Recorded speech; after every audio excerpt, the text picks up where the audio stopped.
విశ్వాసముతో నీవేమి అడిగినను వాటిని నీవు పొందుకుంటావు, నీ అవసరతల నీవు తీర్చబడును, మరియు నీ కోరికలన్నీ అవి దేవుని చిత్తములో ఉన్నట్లయితే కూడా తీర్చబడును. మత్తయి 21:22. మరియు మీరు ప్రార్థన చేయనప్పుడు వేటిని అడుగుదురో అవి దొరకినవని నమ్మిన ఎడల మీరు వాటినన్నిటినీ పొందుదురని యేసు వారితో చెప్పెను. ఈ వచనం యేసు అత్తి చెట్టును శపించిన తరువాత వచ్చింది. ఆ సందర్భంలో యేసు తన శిష్యులకు విశ్వాసంతో ప్రార్థించడం గురించి బోధించాడు. ఎటువంటి అద్భుతమైన మరియు ఆశీర్వాదకరమైన వాక్కు ఇది! అవును, దేవుడు మన ప్రార్థనలను మరియు విజ్ఞాపనములను ఆలకించును.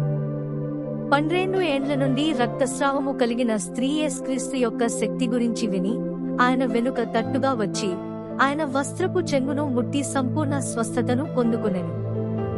యేసుక్రీస్తు అదే శక్తిని మరియు ప్రేమను నేడు కూడా కలిగి ఉన్నాడు. కాబట్టి ఆ స్త్రీ కలిగిన అట్టి గొప్ప విశ్వాసమును మనము కూడా కలిగి ఉండి నేడు గొప్ప ఆశ్చర్య కార్యములను మరియు అద్భుతములను పొందుకొందముగాక.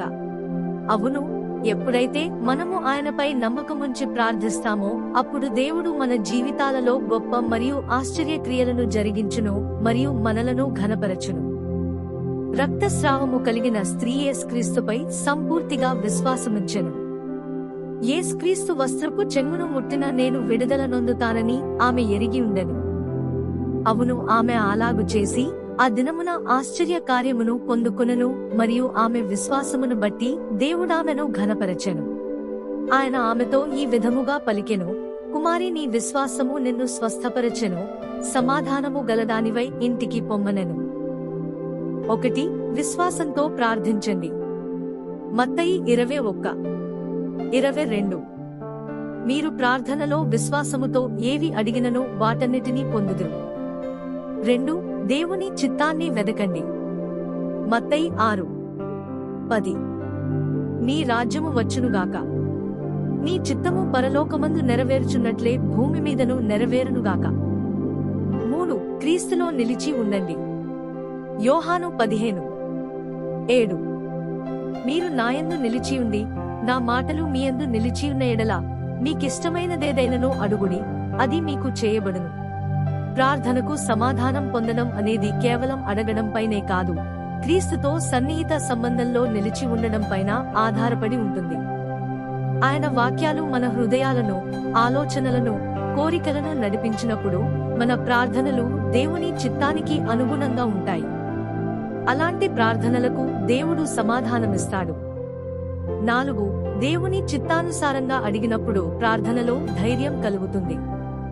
1 యోహాను 5:14-15. ఆయన చిత్తానుసారముగా మనము ఏది అడిగినను ఆయన మన మాట వినుచున్నాడనుటయే ఆయనేందు మనకున్న ధైర్యము. ఆయన మన మాట వినుచున్నాడని మనకు తెలిసిన ఎడల మనము ఆయనను ఏమి అడిగినను మనము అడిగిన వాటిని పొంది ఉన్నామని తెలుసుకొనుచున్నాము. నీ విశ్వాసము ఎన్నడూ ప్రభువుపైనే ఉంచుము. విశ్వాసములో ప్రార్థించుము మరియు యేసుక్రీస్తు నామములో వేడుకొనుము.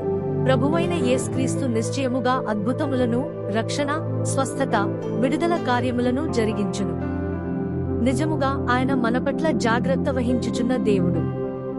ప్రభువైన యేసుక్రీస్తు మీ అందరినీ ఆశీర్వదించును.